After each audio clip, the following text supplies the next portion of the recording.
President Trump is finally reining in Elon Musk after the unelected billionaire received a behind-the-scenes smackdown from cabinet members. Tensions flared at a closed-door meeting Thursday between Trump, Musk, and the cabinet. Two sources told NBC News Secretary of State Marco Rubio and Transportation Secretary Sean Duffy confronted Musk over the mass firings at their agencies. According to The Times, Secretary Rubio sarcastically offered to rehire employees, quote, so Musk could make a show of firing them again. The Times reports Secretary Duffy also slammed Musk's cuts at the FAA, quote, Mr. Duffy said the young staff of Mr. Musk's team was trying to lay off air traffic controllers.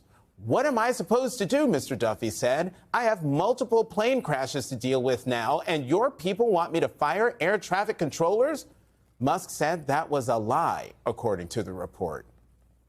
Come on now. Trump has denied any clashes between Musk and his cabinet, but said he told cabinet secretaries that staffing decisions will be left up to them. And he's calling for a more careful approach to mass layoffs. In a social media post, Trump instructed secretaries to use, quote, the scalpel rather than the hatchet. Can't use a scalpel on ground beef. Joining me now, former Congressman Joe Walsh from Illinois and host of the podcast, The Social Contract, and Neera Tanden, president and CEO of the Center for American Progress and former domestic policy advisor to President Biden. Thank you both very much for coming to the Saturday show. Okay, Neera, of the three of us here at the table, you're the only one who's actually worked in the White House. I've been in cabinet meetings. Right. And usually in the cabinet meeting, the Secretary of Transportation isn't alluding to plane crashes because people are trying to fire air traffic controllers. And so I'm just here to tell you that that is totally insane. And we should all be incredibly worried because the fact that the Secretary of Transportation is saying that Elon Musk wants to actually help create plane crashes is deeply, deeply disturbing. But the other thing about that vignette, and it's the opening of the New York Times story, it's Elon Musk yelling at the Secretary of State, first in line in the line of succession, yelling at the Secretary of State that he's not firing enough people. Joe, this, on the one hand, I'm appalled because nobody elected Elon Musk to nothing. But on the other hand, I'm like, well, good for Secretary Rubio for giving as good as he got. But shame on Secretary Rubio and Duffy for not saying any of this publicly. Okay, well, yeah, there is. And Neera said insane. That word insane. This is an insane way to run a government. And I think what you're feeling and hearing, and we're going to see more of this, Jonathan, is voters back home have had it up to here with this chaos and incompetence. Nobody seems to know what we're doing. Elon Musk, again, I'll say until I'm blue in the face, if we had a legislative branch, his butt would have been hauled in front of Congress a month ago under oath. What are you doing? Yeah, and I have to just say and build on that, what's really disturbing about this whole situation is, of course, you have an unelected billionaire, but who's cutting all these programs. But it's really the harm to actual people, right? The fact that people are worried about getting on airplanes, the fact that egg prices have gone up because they're really slashing all the programs, all the people who actually protect us from avian flu. There are knockoff effects all the way around. And it's his cavalier attitude, and I have to say, for all the Republicans telling us how good they are at business, when you fire a bunch of people and then have to rehire them, because they actually safeguard the public, you would fire that person. And importantly, Jonathan, my former Republican colleagues in Congress are hearing from their voters about all of this. Some brand new reporting in the New York Times today on a confrontation of sorts inside the White House between Elon Musk and several members of Donald Trump's new cabinet, with Donald Trump sort of reduced to the role of spectator. The Times cites 5 people with knowledge of the confrontation, reports this about an argument between Elon Musk and Marco Rubio. Quote, "You fired nobody," Musk told Rubio, then scornfully added that perhaps the only person he had fired was a staff member from his Department of Government Efficiency. Rubio had been privately furious with Musk for weeks, ever since his DOGE team effectively shuttered an entire agency that was supposedly under Rubio's control, the United States Agency for International Development. Musk was not being being truthful, Rubio said. What about the more than 1,500 State Department officials who took early retirement in buyouts? Didn't they count as layoffs, he asked sarcastically, whether Musk wanted him to rehire all those people just so he can make a show of firing them again.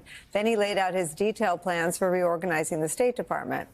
Musk was unimpressed. He told Rubio he was, quote, good on TV, with the clear subtext being he wasn't good for much else. Where was Donald Trump in all this? The Times reports that he sat back as if he was watching a tennis match. Ultimately, he, quote, intervened to defend, wait for it, Rubio. Said he was doing a great job. Rubio has a lot to deal with, the president said. He's very busy, he's always traveling and on TV, and he has an agency to run. So everyone just needs to work together, end quote. And then for the first time since his inauguration, Trump put some restraints on Elon Musk. From this reporting, quote, from now on, he said, the secretaries would be in charge. The Musk team will only advise. Joining our coverage, host of MSNBC's Politics Nation, president of the National Action Network, the Reverend Al Sharpton, joins us. Christy and Michael are still here. Rev, I have been watching the Bannon-Musk power struggle with keen interest since it first emerged during the campaign. And I think I said on television, do not ever bet against the guy who was willing to go to jail to not testify before Congress, and the guy who sort of in I don't know if his life, I don't know enough about his life, but who seems to understand the base and the most powerful elements of the Trump base better than anybody in Trump land, and that is Steve Bannon. And I don't have any idea if Bannon has any role in all this, but it does seem like Musk has stumbled not by taking more attention from Trump, which is how most people stumble, but by dirtying him up politically. The things that Musk is doing are not popular among Republican voters in Republican districts. That's the whole point. I think that Musk could get away with a lot, but he cannot in any way endanger his popularity. When he starts seeing polls coming down based on things that Musk got him to do or that Musk did in his name, that gets his attention. You got to remember, a narcissist, it's about him. And when you are doing things that in any way injures or besmirches the image of the narcissist, he's got to react. All the logic in the world doesn't matter. Everything else doesn't matter. But wait a minute, he's making me look bad. I don't care how rich he is. And I think that that's what Musk is going to run into here. What's interesting, though, is that this is a different Trump, because the co-presidency has been going on since the beginning, and that doesn't bother Trump. What bothers him, and what has always, I think, sustained him politically, is this reptilian survival sense that if all the Republicans are voted out of office in 2 years, that is a much bumpier road. It's a much bumpier road. He knows that it will kill anything that he wants to leave as a legacy. And he has no way of stopping that if the polls keep dropping. I think that we really have to understand Donald Trump, at the end of the day, is about Donald Trump. And he's not going to share that with anyone. Spotlight, he doesn't care. He knows he's the president, and Musk is not the president and never will be. But what he doesn't want to be is an unpopular president. They said we were lying. And now we know that the liar in chief did exactly what he's always done, which is lied. And for whatever reason, the American people did not trust us when we told them exactly what was going to happen. So, you know, I voted, obviously, not to do this to Al Green, not to mention, as we sat there, one of the things that no one is talking about is that Marjorie Taylor Greene was not, she was violating House rules as well. We are not allowed to wear any hats whatsoever, no matter what. Yet she sat there on that same day, and she was wearing a hat. She was wearing a MAGA hat, and that was out of decorum. And no one said anything to her.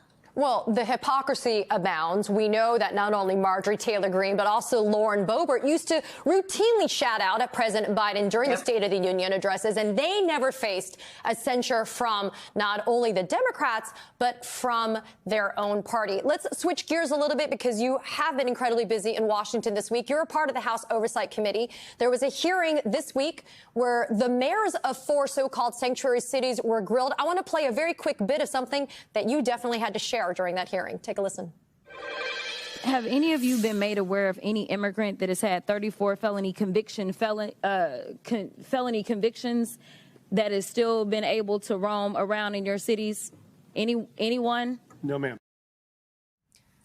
I mean, Congresswoman, it's true. I just talked about the hypocrisy from the GOP. They're so quick to want to round up people on the streets. They don't really even bother to care, if they look brown or black or whatever, it's okay. But in this instance, you do have a 34 felony convicted felon that lives in the Oval Office. If they need the address, I'm happy to give it to them. But what is going on here in terms of trying to kind of exact some type of pressure and a pound of flesh out of these mayors?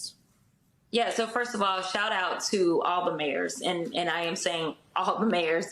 It was definitely interesting to listen to the mayor of New York, but nevertheless, I will say that the mayors as a whole, they really did kind of stand their ground against what they were attempting to do to them. And so I really do applaud them. They were coming up with baseless statistics on crime.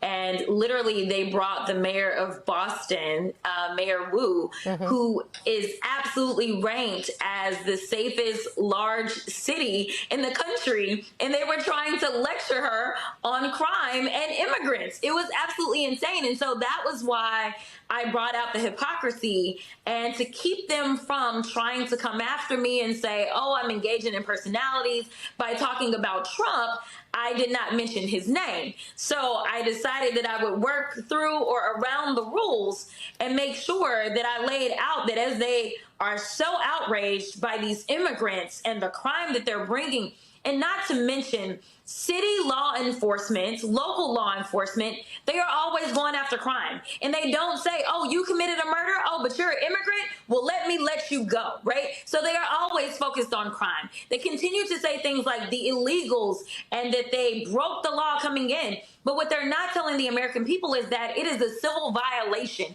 Guys, what we're seeing now, it's glorious to see, is Trump's whole cabinet fall apart, even on this Sunday. They're falling apart because on the one hand, they feel like they don't have enough leeway, that the individual cabinet members are crushed under the weight of MAGA and Trump. And on the other hand, when they do have some leeway independent of Trump, it's mostly infighting with Elon Musk, right? And so when it comes down to it, whether we're talking about Congress or whether we're talking about cabinet, Crockett focusing mostly on Congress there is a real sense that none of them have any power. And this will bite Trump. Because, yes, a lot of the MAGA cultists are very much like, we're here to serve Donald Trump as sycophants and nothing else.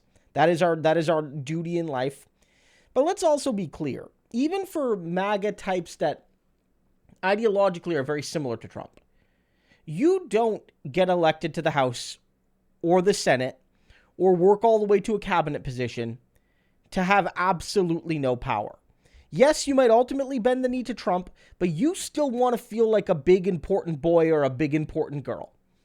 You still want to wear the big pants and walk around and strut about and say, I'm doing something. Remember, even MAGA cultists have egos. And the way Trump is treating them is he's not even letting them pretend like they're part of the team. And that's going to come to bite him. He's not putting anything forward in the House and Senate. He's not giving them any opportunity to look like they are, working with Trump rather than just serving him as butlers. And this will hurt him. It's already causing tensions in private, and it'll blow up in public soon.